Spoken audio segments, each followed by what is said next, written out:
sin más vamos a dar comienzo a la presentación. Me va a acompañar Suriñe, que es la persona que inspira casi siempre todos estos versos.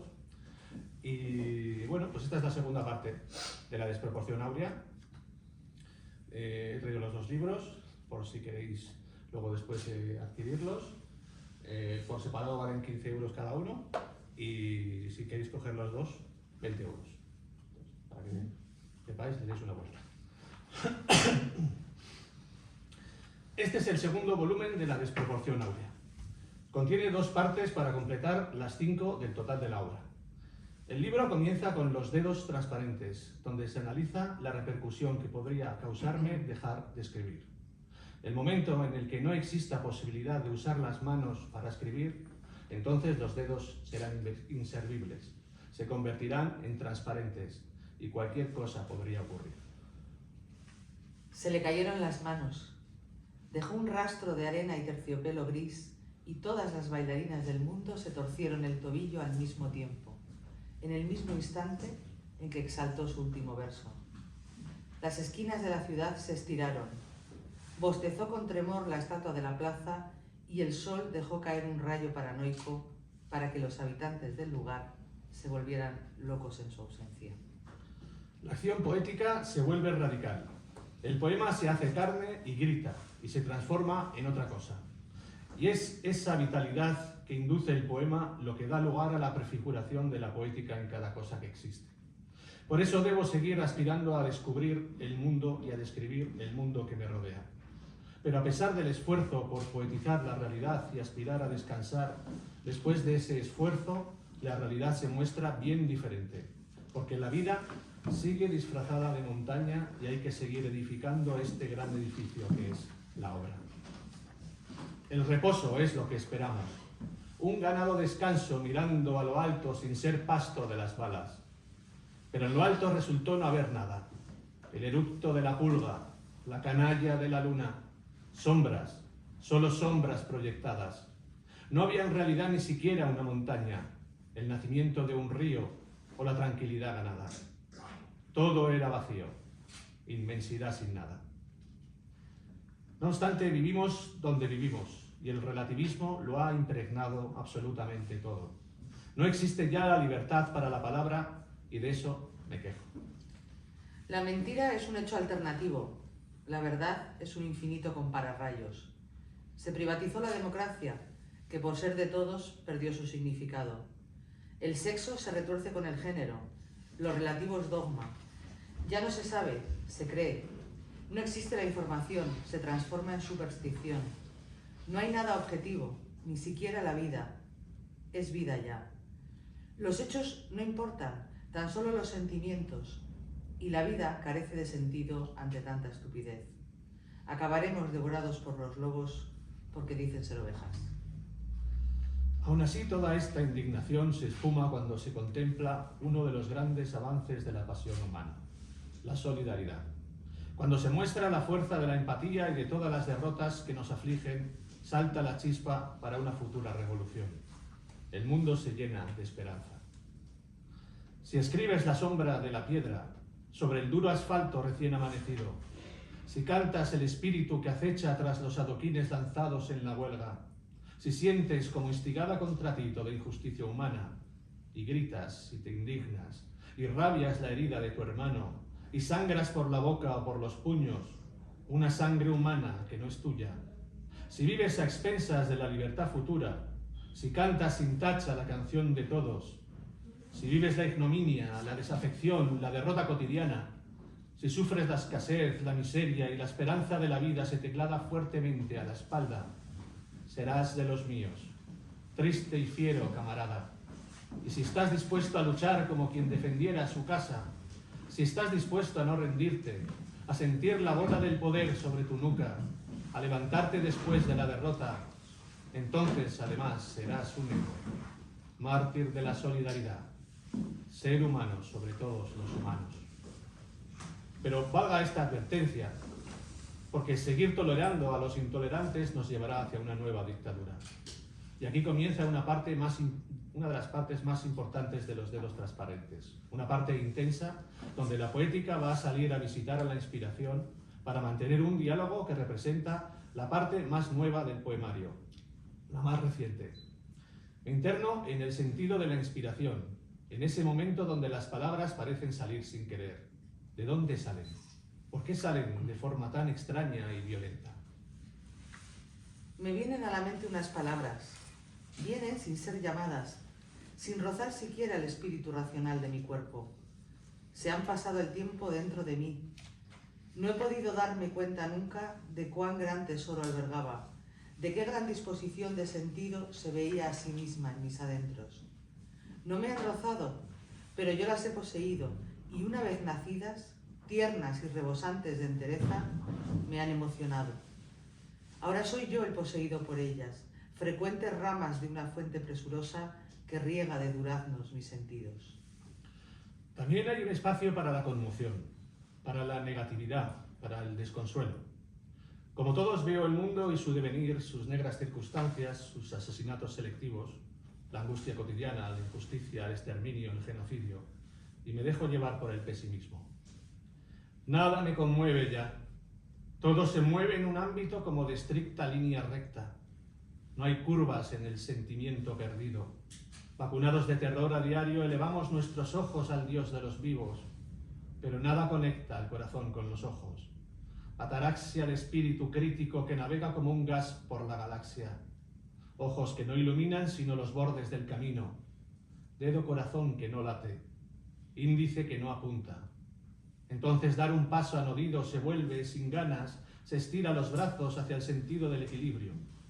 No conmueve la muerte, no conmueve la injusticia, no conmueve la vida que pasa sin dar un giro, estacionado como un polo magnético en busca de seres negativos. Somos los que damos paso a las mujeres y hombres que habrán de extinguirnos. Pero cuando la razón se adueña del espíritu creativo, me pregunto por el sentido de la poesía, por el lado filosófico de la experiencia de internarse dentro de uno mismo. Y aviso de que si vas demasiado dentro, si te dejas llevar por el afán de saber sobre tus propias interioridades, donde reina la más absoluta oscuridad, entonces no podrás volver. Existe la necesidad de crear un fuerte movimiento para arrastrar a la mayoría de la población a rebelarse y a crear un país donde las condiciones materiales no sean las que impone la miseria. Hablo de la posibilidad de cultivar una idea, un principio rector, un gran escarmiento para las élites. Toda la tierra cultivad, rápido que se nos agosta el lecho, rápido que se nos ríe en la cara la yermura, rápido que silencia con gritos de alcanfor esas correosas pesadumbres los celos del tintineo de Epicuro.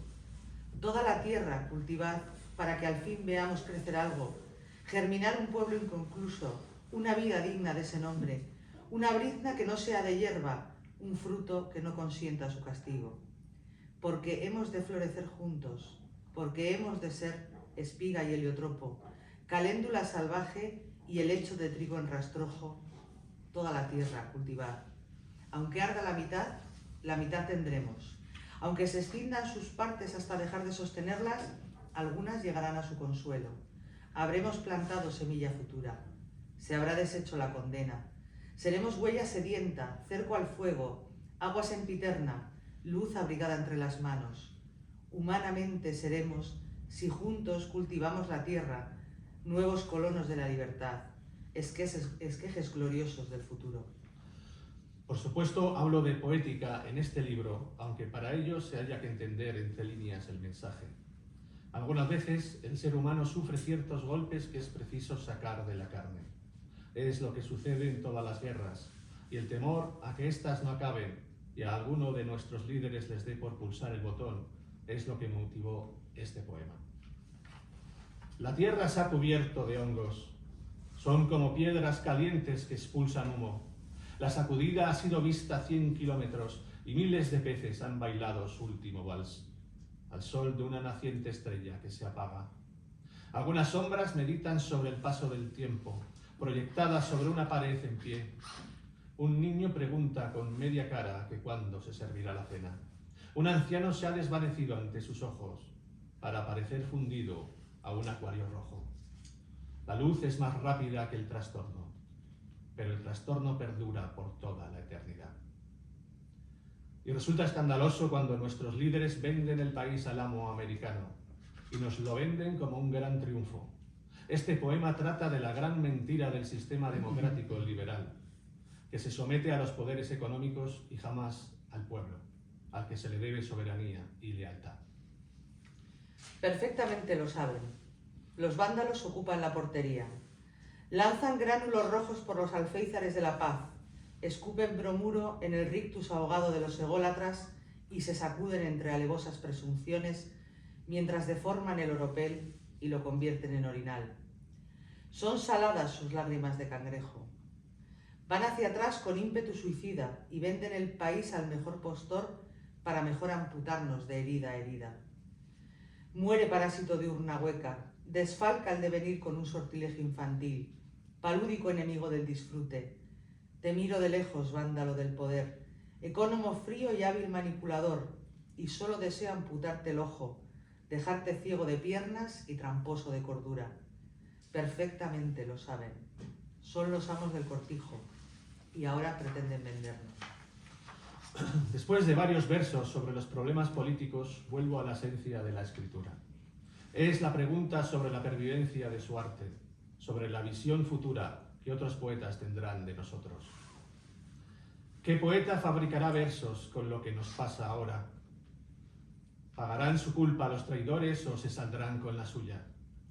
¿Quién sabe cuántas puertas habremos traspasado y cuántas murallas habremos construido con nuestras propias manos? No serán ni mejores ni peores que nosotros. Simplemente habrán visto y oído de nuestro pasado. Podrán discutirlo entre soflamas. Podrán reconstruirlo y estudiarlo.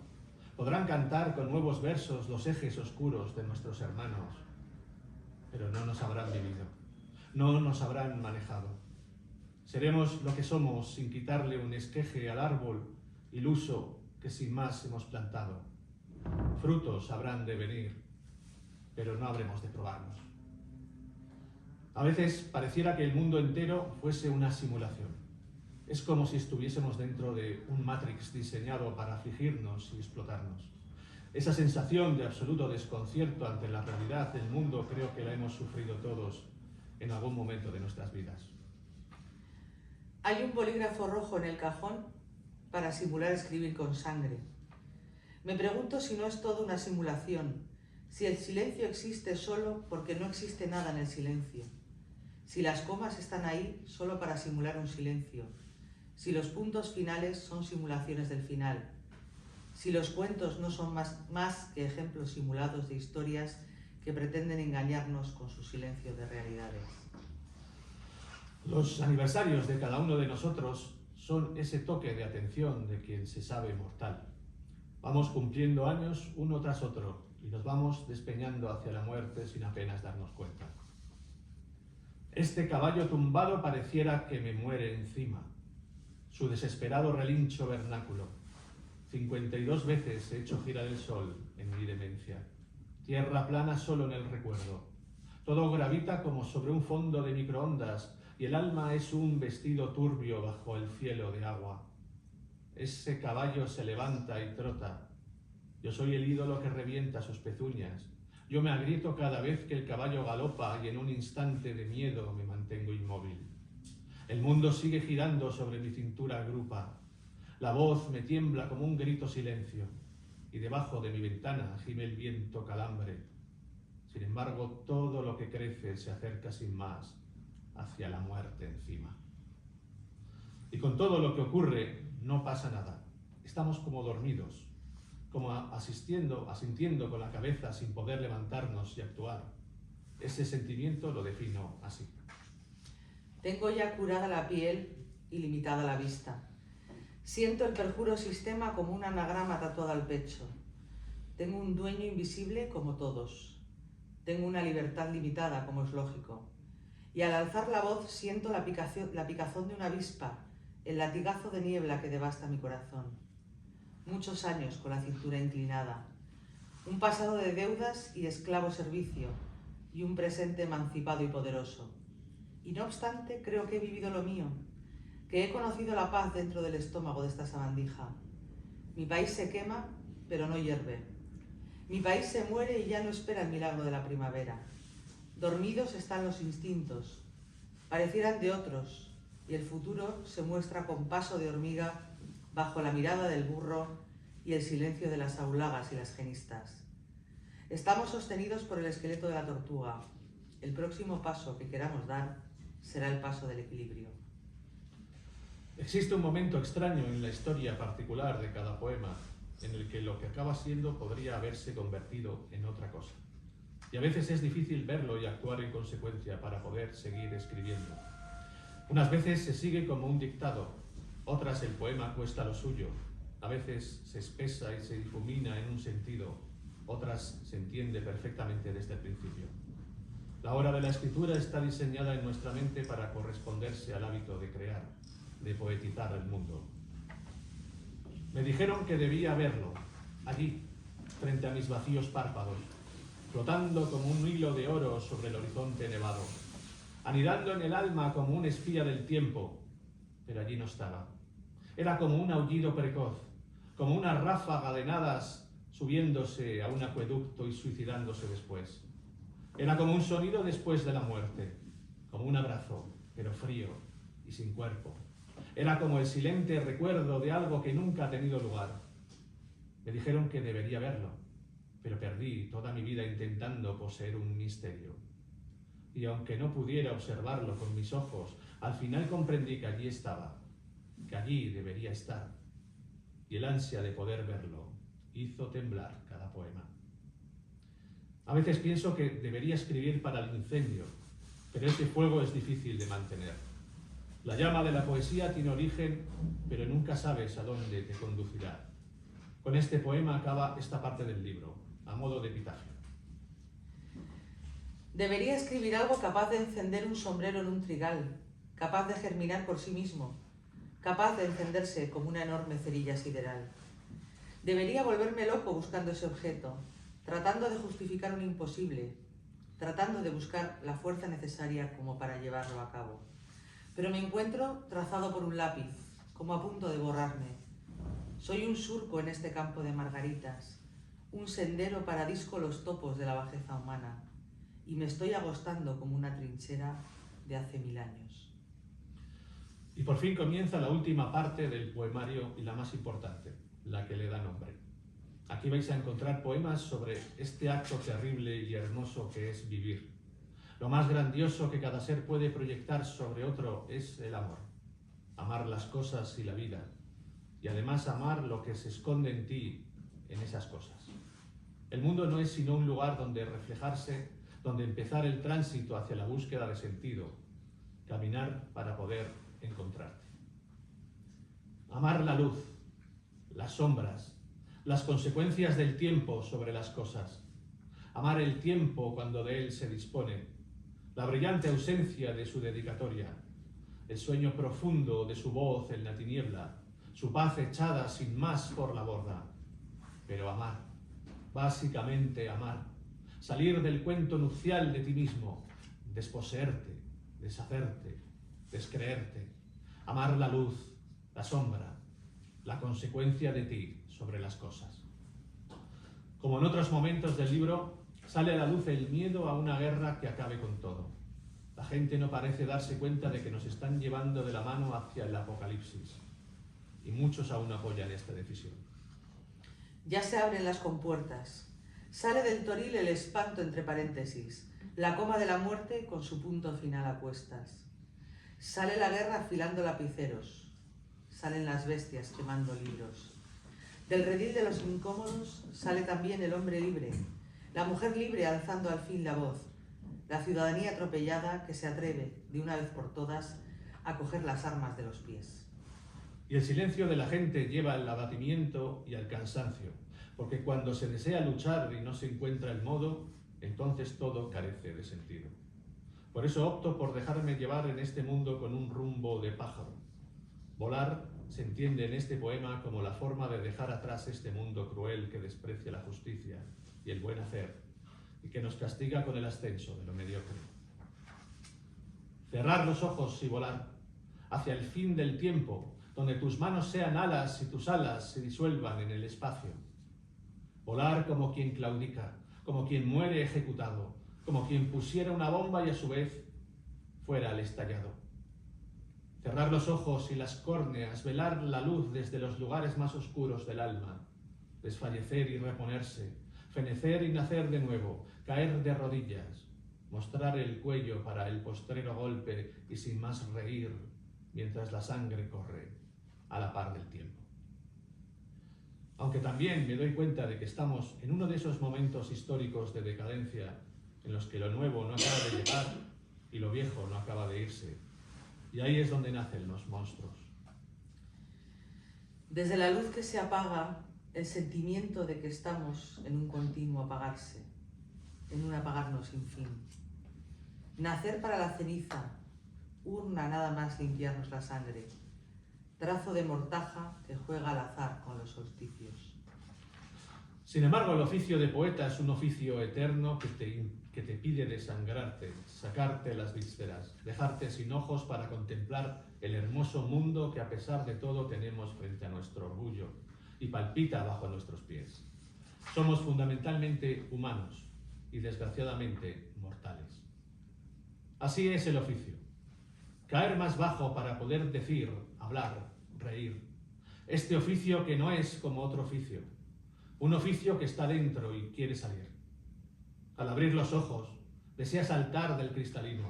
Al sonreír, quiere perderse dientes abajo. Al andar, necesita crear camino. Al morir, sabe que nunca será el final. Así es el oficio. Una rosa putrefacta, un sarcoma infecto, una pústula muerta. Y sin embargo, es tan hermoso como la caléndula que despunta al alba, cortinaje de sedas, alameda de rasos. Este oficio traicionero, este ágape de muertos. El ansia de un futuro en libertad me lleva a escribir para la mujer y el hombre libres. La escritura se transformará así en un arma de identidad, en un arma de clase, en un arma revolucionaria. Escribir como si fuera un corsario, adquirir por la fuerza las palabras, bombardear las costas de la desidia y acabar con todos aquellos que nos odian porque representamos libremente a los otros bajo el auspicio de lo etéreo. Escribir como si fuera a cruzar la calle y me encontrara conmigo mismo y a lo lejos saludara. Escribir como quien no puede hacer otra cosa, como quien no decide lo que debe hacer, sino que se le impone desde el rincón más absoluto de su alma. Con toda esta carga de significado decido escribir para sobrevivirme. El afán de trascendencia es la voluntad de seguir existiendo cuando ya no estés con los vivos. Y por eso me propongo escribir tanto como si fuera inmortal. He de escribir más de lo que mis huesos puedan soportar. He de decir todo lo que diría si fuera inmortal. Y tengo poco tiempo para decirlo, pero muchas palabras clavadas en el alma. En este arte de escucharse a uno mismo, a veces se nos olvida que estamos aquí por algo. Y yo tengo un motivo y una fuente, una esperanza y un propósito. En cierto modo, cada escritor escribe cosas que si él no las dijera no serían dichas por nadie.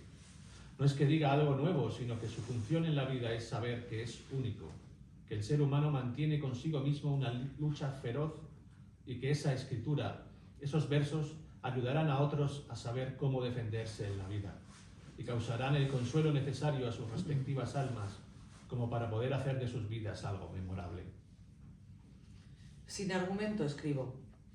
No hay mayor nudo que el que estrello contra el pecho de las nubes, cielo despejado de ratas, cañería abisal que surge del cemento. Sin argumento digo cosas que si no, nadie diría. Elijo pausas en el aire, cavidades donde encuentro un viejo papel arrugado. Ante la desproporción del mundo y la tendencia tiránica del poder, me propongo usar la violencia como la usan las autoridades. Si éstas no la usaran, no nos darían a nosotros la posibilidad y la necesidad de usarla. Espabilen, señores. Llevamos 30 años durmiendo. El dogma es una naturaleza muerta. Ya solo sirve la violencia. Salgan a la calle, no protesten más, limítense a coger lo que siempre fue suyo. la voluntad, el coraje, la dignidad. Todo es vuestro. Coged adoquines, acabad con los psicópatas de uniforme, devoradle las entrañas a Leviatán. Espabilen, señores, que se nos acaba el tiempo. La idea ya no mueve montañas y solo sirve la violencia. Después de esta apología a la violencia, deseo la salvación de nuestro mundo y me pregunto cómo. Humildemente salvarnos del anunciado final después de todo. Claudicar en cueros frente a las estrellas es como navegar vestido en la tormenta. Humildemente salvarnos, como si el mundo fuera de acuarela y lo relativo estuviera airado y lúgubre entre versos de sirena. Salvarnos, sí, pero ¿de quién? ¿De qué? La respuesta es siempre la misma: justicia. Justicia para el pobre, justicia para el honrado, para la mujer trabajadora. Tenemos una larga historia del mundo en la que este fenómeno que reina en el cielo de las ideas ha brillado tanto como la ausencia de sus rayos sobre la piel del ser humano. Estamos hambrientos de justicia. ¿Habrá algún día justicia para el pobre, pan para el hambriento, libertad para el preso? Aún así busco la perfección en mis versos. Mi cometido en el mundo es crear belleza a través de la poesía. La canción. Esa es la fe, la constancia, la enredadera, la inspiración abierta de par en par como las venas de un suicida. Y de ahí corre la sangre que es la cautela del poeta. Cantar la canción sin velas, hundirse en el mar de vino del ausente borracho. Saberse ojo y saberse estrella, mar iracundo y salvaje, playa desierta. La canción. Ahí está, ahora despierta. Ahora recuerdo mi infancia llena de ausencias. Una casa a la que le faltaba de todo. La ausencia del hermano muerto, la falta de explicaciones ante la miseria, la escasez y el trabajo a destajo para sobrevivir. Una infancia que esperaba mucho para el futuro y que aún sigue guardada en mi memoria y donde compite lo bueno y lo malo. Esa casa sin ventanas, que abrigaba el espíritu de un niño salvaje. La luz que era calor y apagada estaba. La calle de la lluvia donde se ahogaba la suerte. El hermano recién muerto. La cabalgata de la inocencia desarrapada. El cerumen de la música reinando en el lugar del silencio. Paredes roídas por las ratas. Caras siempre largas. Explicaciones cortas. Deseo en el alma. Reflejos de inspiración de vez en cuando. Y una ansia de aventuras imposibles. Somos seres mortales. La muerte acecha tras cada espectáculo y cada sacrificio, tras cada acción e inacción, tras cada interés y cada ausencia. Inicio un diálogo con la muerte porque me siento viejo y el momento se va acercando. Como un silencio añadido al final del cuento, echo los segundos al aire para dar de comer a la parca. La muerte es como un niño que adora los mejores instantes de su madre. Muerte de frases hechas, muerte de cautivos y presos, muerte inmisericorde, muerte de cartón piedra. Qué fútil eres, qué absurda, qué necesaria.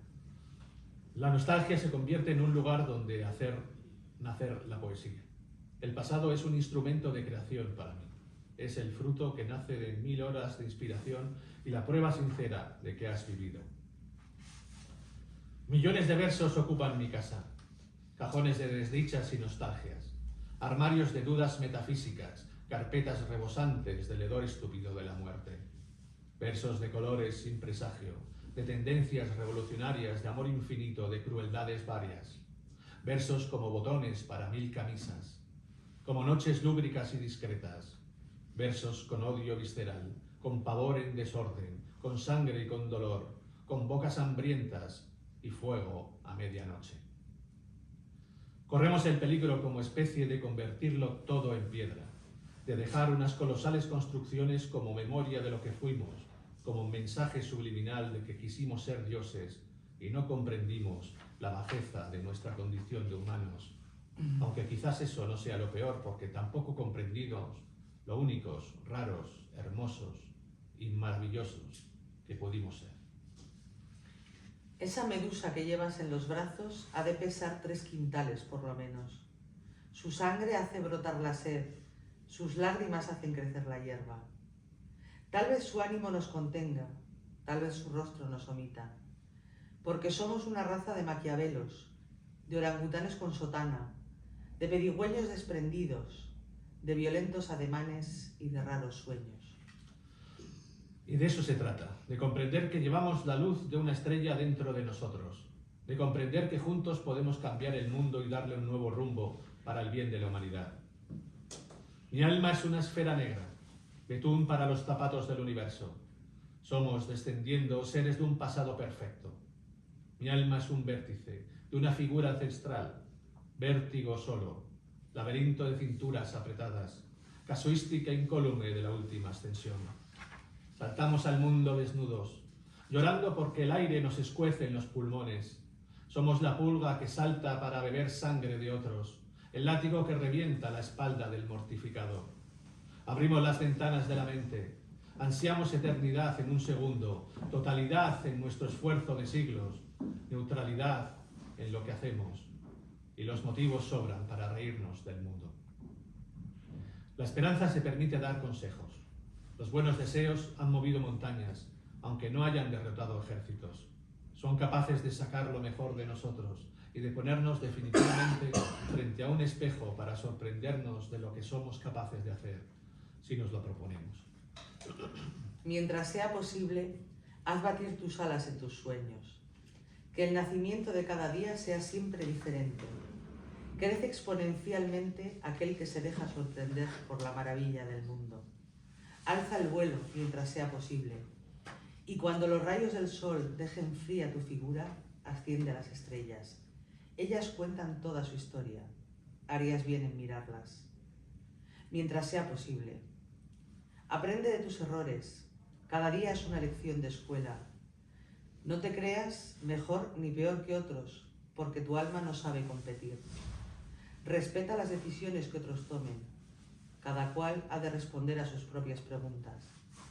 Mientras sea posible, escribe tu historia, única e irrepetible, trascendental y épica, y nunca saltes sobre el vacío, porque nada te sostendrá en el aire si no tienes las alas desplegadas. Mientras sea posible, mira alrededor de tu silencio. Estás gritando a tu ser palabras extrañas. Aprende el lenguaje secreto de los sueños. Y mientras sea posible, vive. No hay nada más ni nada menos. Pero siempre nos contradecimos, y lo que un día es esperanza, otro día es desazón y abatimiento. Se mira hacia abajo como si una fuerza más poderosa que la gravedad deformara nuestra mirada y nos hiciera pesados y torpes. Se mira hacia abajo porque el miedo nos puede y las injusticias del mundo nos abaten. Mirando hacia abajo, como si controlases el crecimiento del agua, como si la soledad no fuera una condena, ni tu rostro el ser envejecido que ves cada mañana. Hacia abajo miras, para ver nacer de la tierra hierbas ralas, rastrojos que serán quemados, pasiones que amanecen, personas que pasan. Por supuesto que también hay lugar para recordar una de las cuestiones principales que se expusieron en el libro anterior, en este caso, mi desprendimiento de retiro.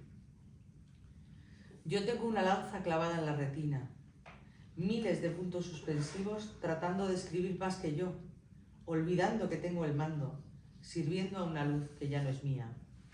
Me despierto cada noche guiñando el ojo bueno para decirte entre bostezos que quiero verlo todo ahora. El mundo cuando pasa distante, el veloz acontecimiento, el transeúnte obstinado, la luciérnaga con determinación, mi pueblo conquistando auroras. Y vuelve otra vez la esperanza. Ansío que este sistema que nos oprime caiga y que se demuestre que se pueden hacer las cosas de otro modo. Es preciso crear un lugar mucho más justo y equitativo. Que caigan de una vez, que se celebre hoy el día futuro de su caída, que todo reluzca, que se adornen las ventanas, que luzca el sol sus mejores galas, que todo se encumbre y se engalane, que sabemos que caerán, que será gris su camisa de ceniza, que arderán en manadas azules, que caerán sus cabezas sobre nuestras alabanzas. Y aquí acaba este libro extraño y largo que he llamado La desproporción áurea. El último poema es un recordatorio de que hay que vivir como se nació. con ganas de transformar el mundo, con la seguridad de que vamos a llorar durante un largo trecho, con la esperanza de ser cuidados cuando nos sea imposible cuidar a nosotros mismos, con el poder que nos da nuestro número y nuestra organización colectiva. Esta segunda parte ha resultado ser mucho más social porque estamos en un momento en el que están apareciendo los monstruos y vemos que es muy posible que lo perdamos absolutamente todo si no hacemos nada para cambiarlo. Eso es la poesía, un instrumento para alterar los codazos que se saben humanos, una iniciación hacia el espejo de nuestra alma, porque cuando un pueblo observa su propio sufrimiento les sobran razones para comenzar la revolución. Este es el último poema. Vivir como se nació, pequeño hasta tal punto que el mismo punto te supere. Vivir como si nada te importara, dejarse arrastrar por los acontecimientos, ser un dislate, un energúmeno, un venir al viento, un paso de los años siempre rendido, obcecado y dolorosamente preso. Vivir como se nació, siempre inconsciente, siempre deseando desear, siempre al albur de otro. Sin embargo, se puede vivir con dignidad, luchar a diario para cambiar las tornas, desprenderse de lo superfluo, campar a tus anchas con tu ideario, porque gastar la vida con un propósito utópico no es gastar la vida, sino vivirla a fondo, seguir naciendo y lograr con tu pulso la muerte que otros, detrás de ti, sigan naciendo. Lejos de ser un poemario sobre el efecto de la belleza en el mundo, un poemario donde se relatan las proporciones enormes del desfiladero de preguntas que diariamente se nos vienen a la cabeza.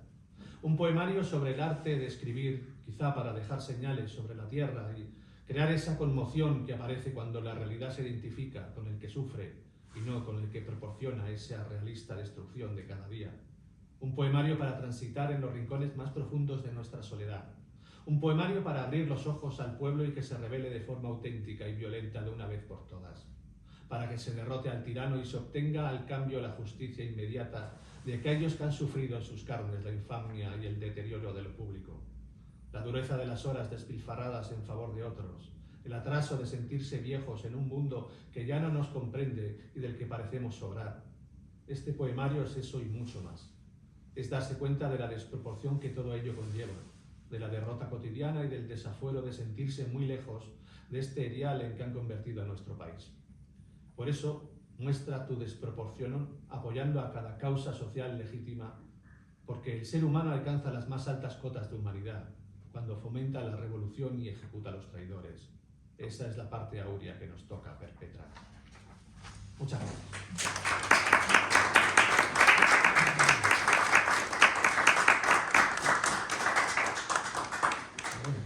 ¿Alguna pregunta? ¿Os deja fríos? Frío precisamente no. Sí, pues una llamada a las barricadas, ¿eh? A ver, es que empiezas a ver las cosas que están sucediendo en el mundo y el cabreo es tan grande que dices, algo tenemos que hacer. Porque vemos lo que está sucediendo con Trump ahora mismo. O sea, en cualquier momento va a venir aquí y va a decir, pues oye, me pido Canarias, porque tiene cerca unos, gas y no sé qué. Pues, ya está. Y no pasa nada. Y se lo damos y no vamos a hacer absolutamente nada. Y no pasa nada. Ahora mismo no está pasando nada con Groenlandia. Ya parece que han firmado un tratado y se va a quedar con ella, sí, tal cual. Y dices, pero ¿esto qué está sucediendo en el mundo? Y esto es ya a nivel internacional, ¿no? Pero a nivel, digamos, regional o a nivel local, hemos estado viviendo un descenso de las condiciones materiales de las trabajadoras y los trabajadores del país. ¿Es así? Sí. Yo te voy a dar un par de observaciones. Sí, sí, claro. Yo veo que en tu exposición aparecen varias cosas. Un análisis sociológico de la actualidad, un manifiesto político, Sí. lo que decía de las barricadas, y luego hay una gran referencia referencia a dos cosas contradictorias, que son, por un lado, la muerte, el desánimo, y luego hay puntos por donde aparece la luz. Y una de las luces que más se atisba como más deseada es algo que has puesto en la portada. Y la citas, que es la trascendencia. Ese deseo innato en el ser humano de vencer a la muerte. Eso es. De vencer a la muerte. Por eso la muerte sale mucho, sale, pesimismo, pero de vez en cuando hay destellos de esperanza, y lo que más se desea es precisamente la trascendencia. Sí. Y todo ello en un lenguaje que yo diría que rezuma poesía, porque todos son metáforas. Todos son metáforas. Todos son metáforas. Por eso, pues, me ha gustado. Muchas gracias. Pues sí, la verdad es que la esperanza es al final el motivo de todo. Seguimos, se sigue escribiendo, se sigue viviendo, se sigue analizando la realidad también con esa perspectiva de futuro, es decir, algo tiene que cambiar, lo vamos a conseguir, vamos a continuar, y el afán de trascendencia también es algo parecido, como sabemos perfectamente que vamos a morir, queremos que algo quede de nosotros, una huella, no sé, en mi caso pues es algún verso que alguien tenga, que alguien aprenda, que alguien le sirva, ¿no? en un momento determinado, porque la poesía es eso también, ¿no? Sirve precisamente para los momentos más trágicos que vivimos, o los momentos más tristes, o los momentos incluso más alegres también, los momentos de esperanza, incluso los momentos de amor, los momentos en los que estás enamorado y no sabes cómo decir lo que sientes. Ahí está la poesía para ello también. Y eso es esperanza también. Y eso es un motivo para seguir escribiendo y para seguir existiendo. ¿Este segundo libro es como continuación del primero? Sí, este libro en realidad era un libro, iba a ser un libro, pero en la editorial me dijeron que era demasiado largo, que había que hacerlo en 2 partes. Entonces, el año pasado saqué La desproporción áurea y ahora he sacado la segunda parte del libro. Pero he metido también más poemas, respetando también quizá las cuestiones que están pasando ahora internacionalmente y demás, o sea, poemas más nuevos de los que tenía escritos ya. Los he vuelto a reorganizar y bueno, pues al final ha quedado estas 2 partes de La desproporción áurea como, en realidad es como una obra entera, ¿no? Como una obra única, digamos así. ¿Cuándo lo terminaste, el libro? Porque es de rabiosa actualidad. A ver, yo te digo que este libro es del 2024, pero en esta segunda parte he puesto ya poemas de 2025 también. He puesto algún poema sobre Gaza, por ejemplo, y bueno, poemas pues que me venían surgiendo de las noticias que vemos todos los días en televisión o escuchamos en la radio, en los periódicos, etc. Sí. A mí me llama la atención que, conociéndote un poco, que eres un hombre pues risueño, optimista, Sí. que disfrutón, Sí. Y entonces, si yo no te conociese, si leyese el libro sin conocer al autor, me imaginaría un hombre torturado, Sí. apocalíptico. O sea, ¿Qué cenizo? y hay momentos en los cuales digo, parece que ahora, en lo que dice José, se atisba la luz y de repente ¡furas! O sea, a veces digo, espero un poquito más Ya, te entiendo. de salir, Sí. porque es una necesidad. Esto es como cuando estás viendo una película y dices que termine bien, por favor, no te quieres quedar mal. Entonces, eso sentí y claro, tú no das esa imagen. Ya, no, es verdad. No doy esa imagen, pero bueno, todos tenemos dentro de nosotros un mundo interior. Sí, sí. Y entonces en ese mundo interior se va desarrollando según las cuestiones que vas viviendo en tu día a día, en tu vida y demás, ¿no? Y bueno, mi mundo interior quizás se ha desarrollado con el afán de justicia universal, ¿no?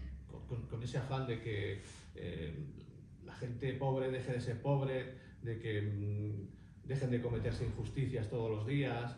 Y cuando sientes en ti los problemas de otros, o sea, cuando te vuelves un ser solidario y empático,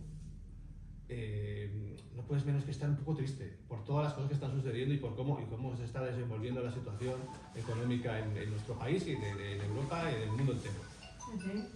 Pero bueno, al final siempre existe la esperanza, porque si no tienes esperanza, si no tienes la visión de un futuro un poco mejor que este, o incluso la visión de la utopía, a veces se nos olvida que hemos vivido en un mundo en el que había ideas, en el que había un ideario político importante que prácticamente se ha perdido.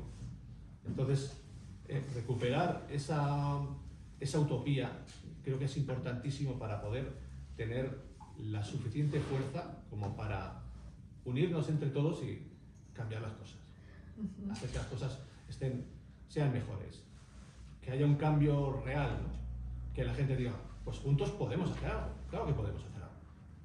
Claro, porque nos están invitando constantemente a luchar entre nosotros, a decir que todo está perdido, o nos inducen a decir, bueno, pues yo con lo mío y que a mí me vaya bien y ya está, no me voy a mover más. Sin embargo, bueno, para eso está la militancia, para eso están también las asociaciones, para eso están todas las cuestiones que mueven un pueblo realmente, ¿no? Sí. Y esa es quizá la esperanza. Conciencia social, Sí. empatía, Eso es. sensibilidad Eso es. y pasar a la acción. Y eso, claro. Cada uno a su nivel, Sí, sí. no a las barricadas. No, que te no digo, a las porque, barricadas. claro, Bueno, en nuestro es caso, algo pero- bastante bruto, ¿no? Pero realmente, claro, como si quieres despertar, cada uno, digo. conciencia, Mm. lo que puedas despertar conciencia, porque sé que esto es bastante limitado y llega quien llega. Pero si quieres despertar conciencia, quizá tienes que poner las cosas de un modo que te presten atención. O sea, no puedes decir, venga, vamos a ser buenos de todos y tal, muy Sino igual. más radical para que... Más radical para despertar un poco la conciencia. Eso se trata, ¿no? Se trata de coger el AK-47 y empezar a pegar tiros. El problema que yo veo es que algunos lenguajes Ya. muy simbólicos Sí, o eso es, conceptuales simbólico. que no entiende todo el mundo, pues ahí la generalidad lo entiende desde una literalidad o Sí, superficialidad. eso es verdad. Y entonces es cuando nos equivocamos, porque Sí. al final repetimos el mismo patrón que queremos destruir. Ya.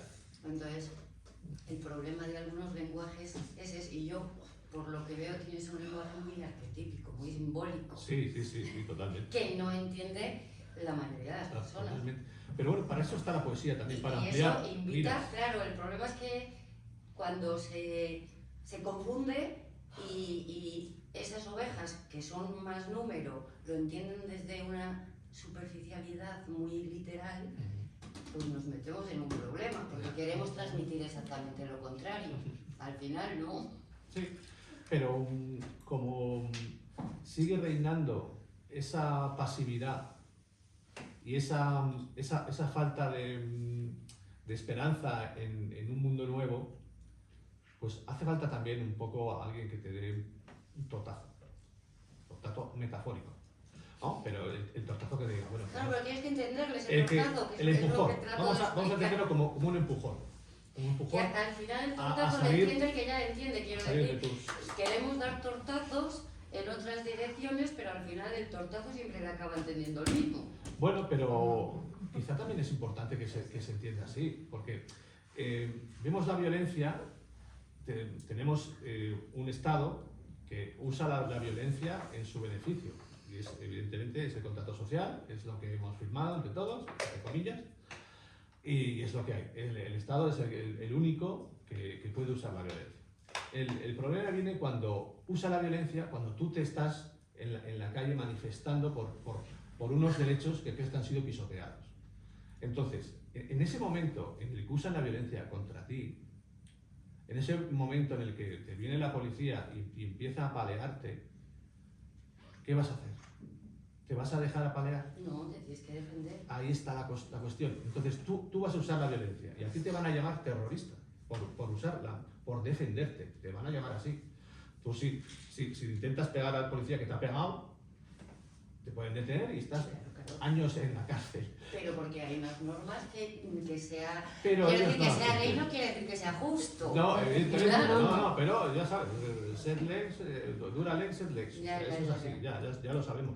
Pero también hay que dejarles claro que somos más que ellos y que en teoría, si nos uniéramos y si quisiéramos, podríamos hacer lo mismo con ellos. Que no lo vamos a hacer, pero tener esa sensación de que el poder lo tenemos nosotros también, de que ellos también deben temernos a nosotros, eso es el poder del pueblo. Y eso pone en la Constitución. La Constitución dice que la soberanía reside en el pueblo. Y entonces el pueblo debe hacerse respetar también. Hemos perdido porque ¿cómo se conquistaron los derechos? Todos los derechos de los que ahora mismo nos están quitando. Revoluciones, huelgas generales, huelgas muy bestias, o sea, muy duras. Pues ahí es lo que te Muy lleva, dura. que Entonces, cuando tenemos la comprensión y real solo de lo nos que es hicieron la caso por unión, eso. no necesitamos ser violentos, solo necesitamos asomarles a la boca del volcán Eso para que también. vean el poder que tenemos. El problema es que nosotros mismos no comprendemos el poder que tenemos. Ese es el problema, claro. Pero no necesitaríamos la violencia, solo necesitaríamos enseñársela. Solo necesitaríamos la firmeza si comprendiéramos lo que somos, juntos. Esos son esos versos, esa firmeza. Esa firmeza.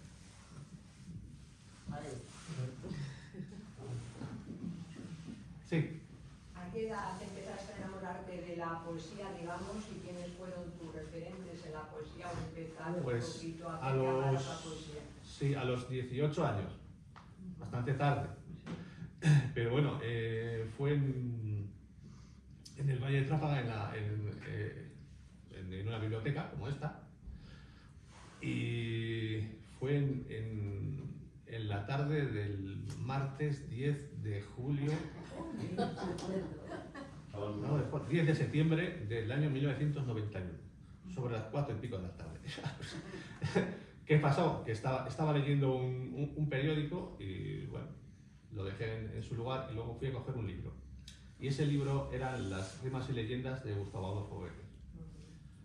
Claro, yo empecé a leer a ver que esas cosas de las que él hablaba, ese himno gigante y extraño, también me estaba sucediendo a mí. Esas cuestiones de amor, esa sensación de sentirte, no sé, que tienes algo que expresar, ¿no? Y bueno, después vino Rubén Darío, después vino Lorca, después vino Pedro Salinas, o pues todos los autores que estaban en la biblioteca.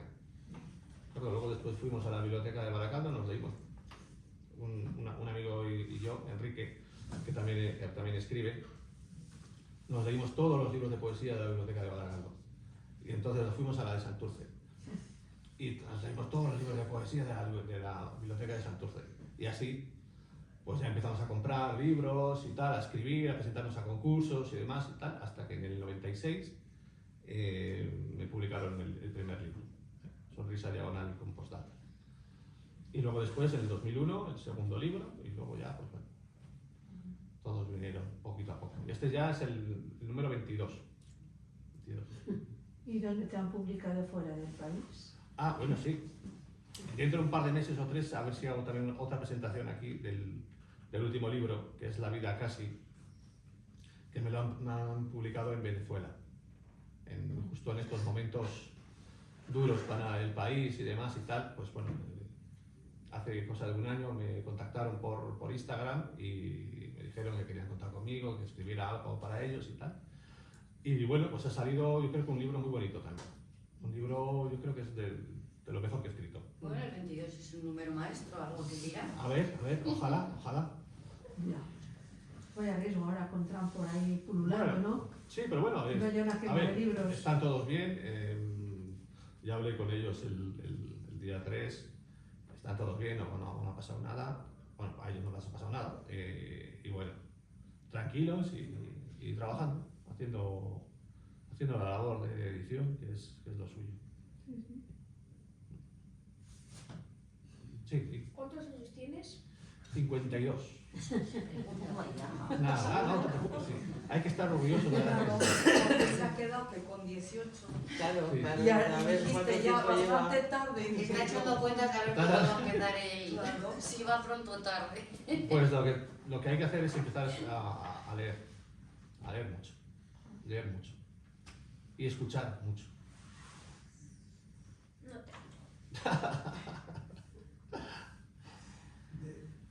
De toda la poesía que has leído, si tuvieras que quedarte con tres autores, Pues Tres un poquito autores. más alto. Tres autores, dice. No sé, tío. Un poco más que no se me oye. No. Digo que de todos los autores poéticos que has leído, poetas, Sí. si tuvieras que quedarte solo con tres, A ver, uno de ellos sería Vicente Huidobro. ¿bien? Vicente Huidobro es... Huidobro. Pues ahora mismo no sé si es peruano. Creo que es peruano, me parece que sí. Es el creador del creacionismo. Bueno, su vida en sí es una vida de novela. Y él empezó a relacionar la poesía con la creación. Y la verdad es para mí es uno de los autores principales. Pedro Salinas, Pedro Salinas, sí. que tiene sobre todo un libro que es La voz a ti de vida, que es un libro donde habla de amor, pero de una manera muy peculiar. Una forma muy, ¿cómo diría yo? Muy moderna de hablar, de comentar, de hacer el verso, de estructurar el verso. Y eso también yo creo que me ha marcado bastante. Y quizá Alejandra Pizarnik, ¿Bien? Argentina. Es una poeta que escribe desde lo profundo, desde algo, pues eso, muy duro, muy impactante, muy de dentro, ¿no? Ella decía que si te adentras mucho en ti mismo no vas a poder volver, no vas a poder regresar desde allí. Realmente a ella le sucedió, porque al final se acabó suicidando. Pero es una poeta extraordinaria, que tiene en sus versos mucha energía, aparte de tener esa energía negativa, ¿no? que la lleva pues eso, a una vida terrible. Tiene también algo muy profundo y muy de adentro, ¿no? que hay que saber sacar de dentro de ti, ¿no? Y eso también es una lección que también creo que he aprendido con su lectura. ¿Puedes repetir el nombre del primero que has dicho? Sí, Vicente Huidobro. Con H. El libro más famoso de él es Altazor. Altazor. Altazor.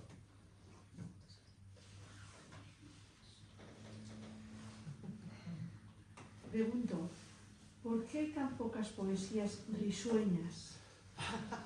Porque si se habla Es desde una el... pregunta muy superficial, No, bueno, hay pero muchas, pero... la mayoría de las poesías Sí.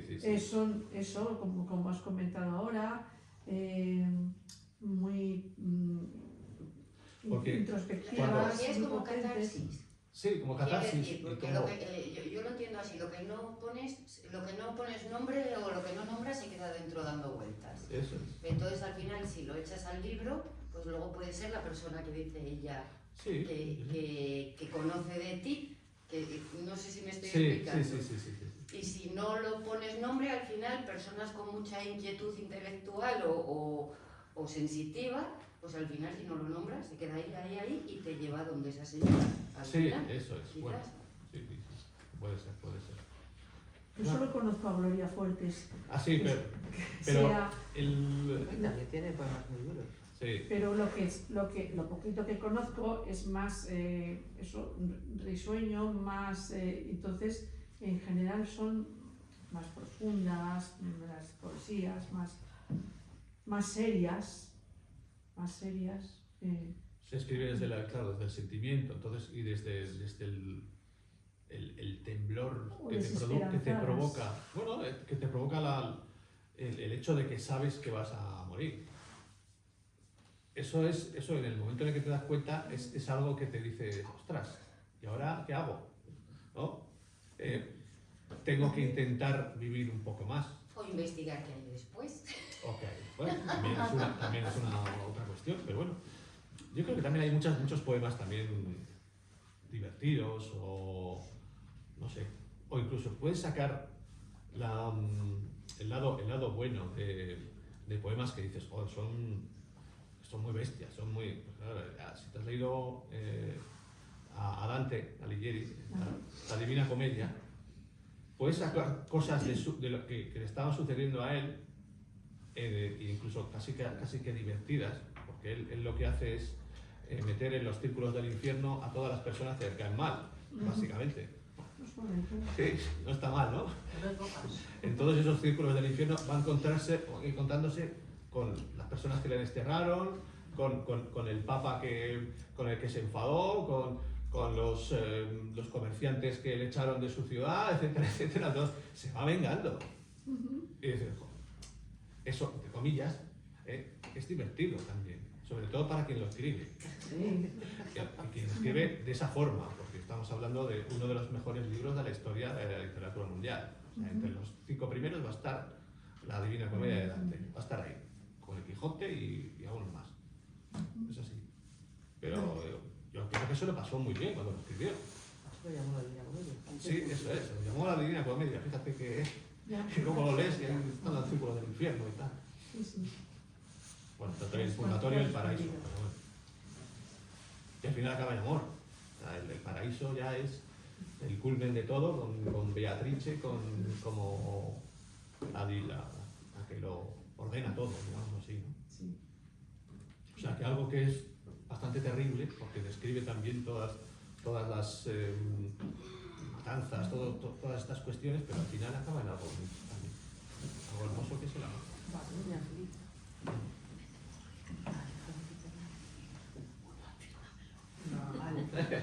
La Beli ha roto el... No, aquí. La última pregunta. Sí.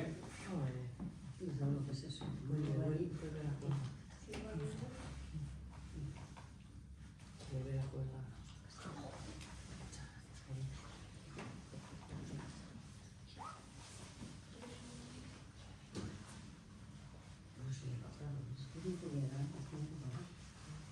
La Beli sí que disfruta. Sí. La Beli sí que disfruta la vida. Bueno, sí, pero mañana no existe. Eso es.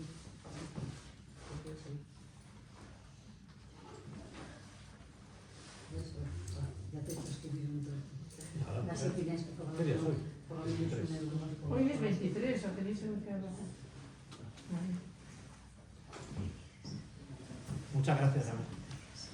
O sea, a ver si estás de acuerdo con esta observación que yo le escuché a uno de mis primeros profesores de literatura.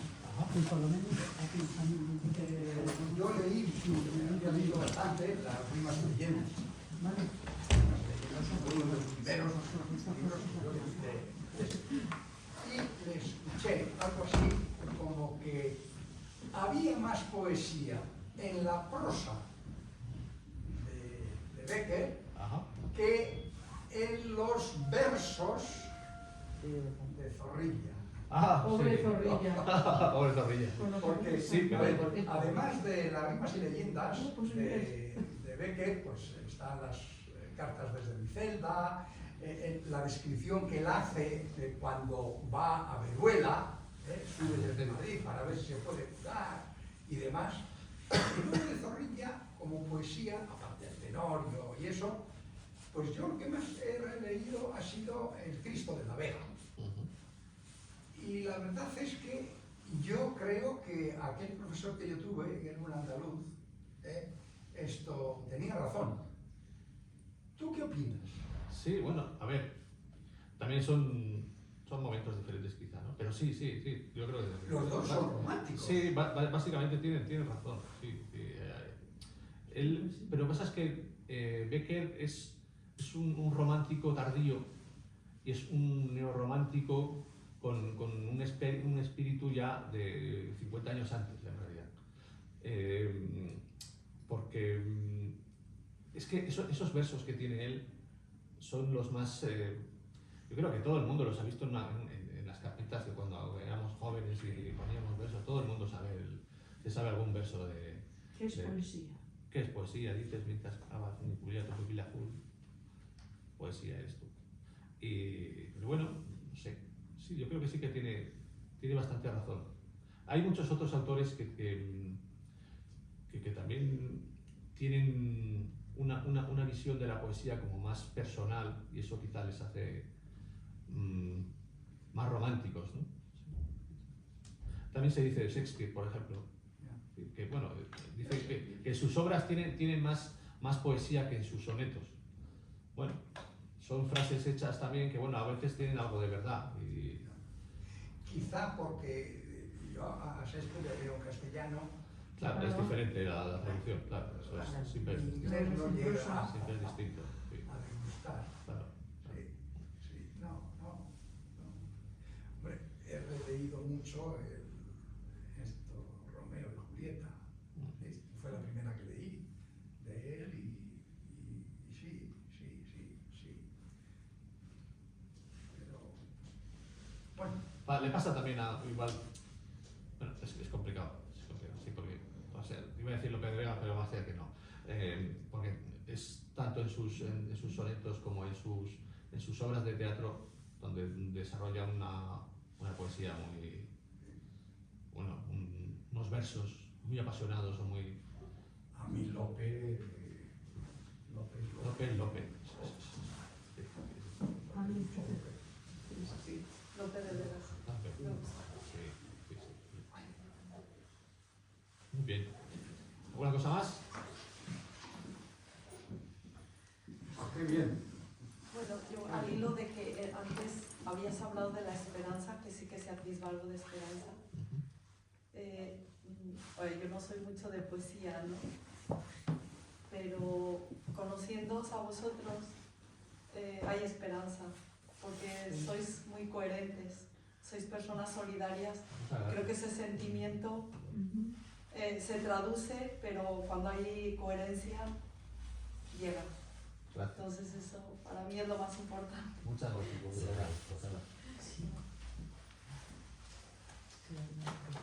Genial. Maravilloso. ¿Cómo te llamas? Chus. Chus, me has dicho, ¿no? Sí. Vale.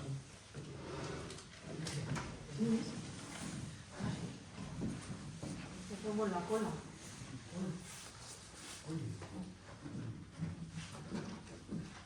Podrán.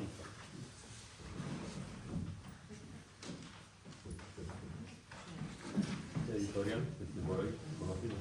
Sí, es de Valencia. Sí.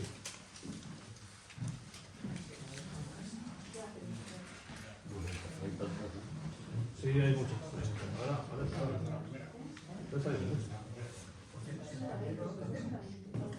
Poesía de los intereses, de los...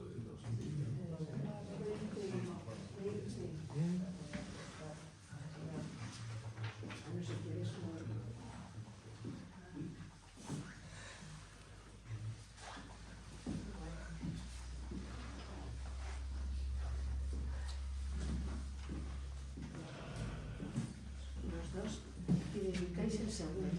Sí, por eso dedicáis el segundo. Sí. Poner el nombre dedicáis el segundo.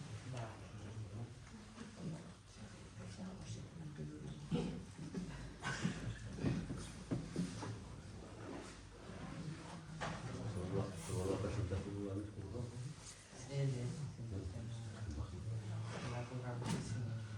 Muchísimas gracias, de verdad. Gracias por venir. Compañero de la clase de Daniela. Ah, mira. Ahora no voy yo, pero... Genial, genial. Coged si queréis, los marcapáginas. Para José. Para José Carlos. El 2. Sí, el 2, sí. Anda, no sé, Sí. ah, vestido.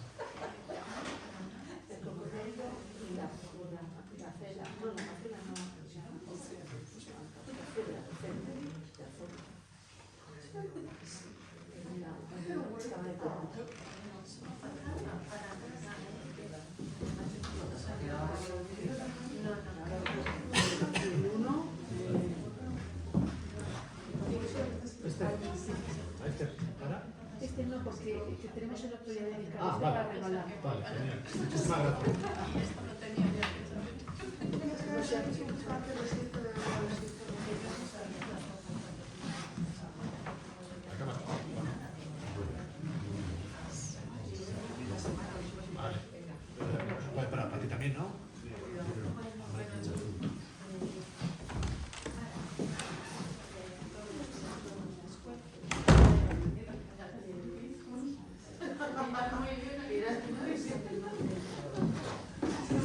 Primero para que no me llamo, no sé, María o Ana.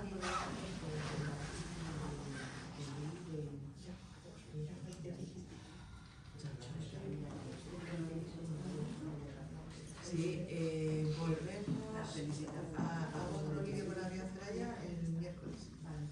El miércoles hacemos otro vídeo. Vosotros ya sabéis que ha salido la suscrita Adrián, la de Caicencia. Pues hacemos vídeo el miércoles, porque ya es la semana, que ya sabéis que está anunciando ya este año,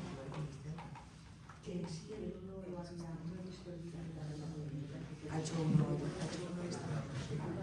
La tesorera, ¿dónde está? Ahí.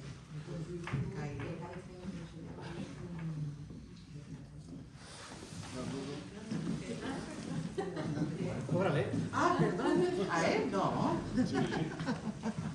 ¿Cómo que cóbrale? Sí, la que lleva toda. Perdón. Sí, Soy el alma del calabozo. Si quieras. Llévate bien, llévate bien.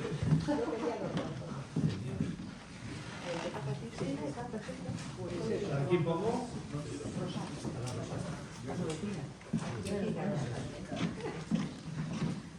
Es que no hablamos por el barrio, pero... Sí, 4 o 5. Pues ha sacado vídeo esta mañana. Y grabamos el miércoles esta mañana. Grabo con él. Y el viernes que viene, por estas horas, estaré en la chaja en la noche. Como la que vimos en Bilbao, en Ciudad de Arrasco, pero no se lo han parado domingo. Mira, hablando de este tema. Sí, es un tema muy interesante. Mira, no sabía nada. No sé cómo me dijo. Fastidio. Sí, sí. Claro, calculo, sí. Muy bien. No, esto estoy bastante de acuerdo.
Muchísimas gracias.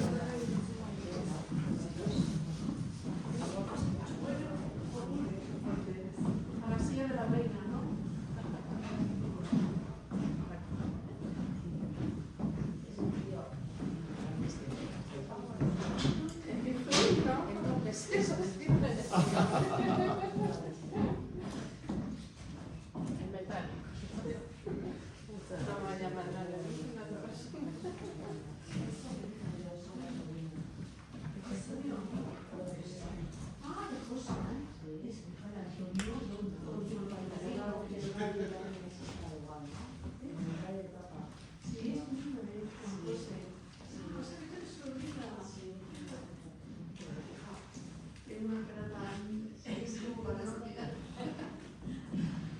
¿Y que eres amiga de Agustina Luna o así?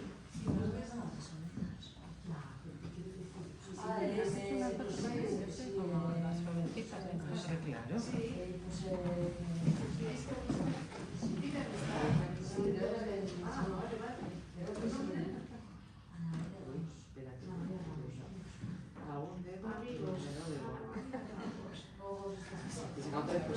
Muchísimas gracias, de verdad.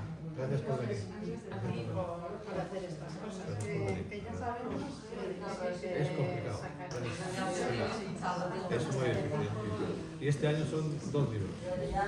Este y otro, el de Venezuela, que también presentaré aquí en 2 o 3 meses. 2 o 3 meses, a ver si pues que bien. a ver, mejor tiempo. Fíjate, pues eso, la otra presentación fue hace como 4 años o así, ¿no?